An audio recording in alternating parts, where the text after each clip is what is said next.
তিনি লিখেছেন, হাসার পর বিপদ আসে, এই কথার কি কোনো ভিত্তি আছে? আল্লাহ রাব্বুল আলামিন আমাদেরকে এমনভাবে সৃষ্টি করেছেন যে আমাদের জীবনে হাসি কান্না এগুলো থাকবেই। বিশেষ করে আমরা যখন কোনো আনন্দের উপলক্ষ পাবো তখন আমরা হাসবো। নবী করিম সাল্লাল্লাহু আলাইহি ওয়াসাল্লাম মুস্কি হেসেছেন, অতএব মুস্কি হাসাটা সুন্নাহ, কিন্তু অতিরিক্ত হাসাহাসি করাটা নিন্দনীয়। আমাদের সমাজে অনেক লোক দেখবেন যে তারা কথায় কথায় হাসে, মানুষকে হাসায় এবং হাসাহাসির মধ্যেই তারা কাটায়। বিশেষ করে যুবকদের মধ্যে প্রবণতা ইদানিং অনেক বেশি দেখা যায় যে তারা সারাক্ষণ শুধু হাসাহাসি, হেয়ালিপনা, তামাশা এগুলোর মধ্যে কাটায়। একজন মানুষ যখন আল্লাহ এবং আখিরাতের প্রতি ঈমান থাকবে, তার জীবনে সবকিছুতে তিনি সিরিয়াস থাকবেন। হাসির সময় এবং সুযোগ যখন আসবে, উপলক্ষ তৈরি হবে, তখন তিনি হাসবেন।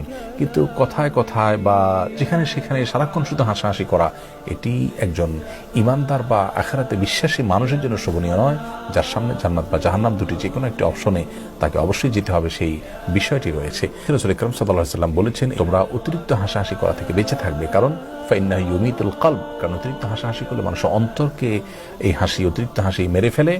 এই জন্য অতিরিক্ত হাসাহাসি করা উচিত নয়। অন্তর যখন প্রাণবন্ত থাকে, প্রাণচাঞ্চল্য থাকে, তখন সে অন্তর দ্বারা ভালো মন্দ আমরা নিরূপণ করতে পারি, ভালো কাজের দিকে আমাদের আগ্রহ তৈরি হয়। আর যখন খুব বেশি হাসাহাসি করি, তখন আমাদের অন্তর মরে যায় এবং ভালো মন্দের প্রতি হিতাহিত যে জ্ঞান, সেটা আমাদের কমে যায় এবং অন্তর অনেকটা নিষ্ক্রিয় হয়ে যায়। এটা খুবই ভয়াবহ একটি সাইন। এজন্য অতিরিক্ত হাসাহাসি করা থেকে আমাদের বেঁচে থাকা উচিত, কিন্তু তার মানে এই নয় যে আমরা কেউ হাসলেই তারপরে আমাদের কান্নার কোনো ঘটনা ঘটবে, কোনো বিপদ আসবে।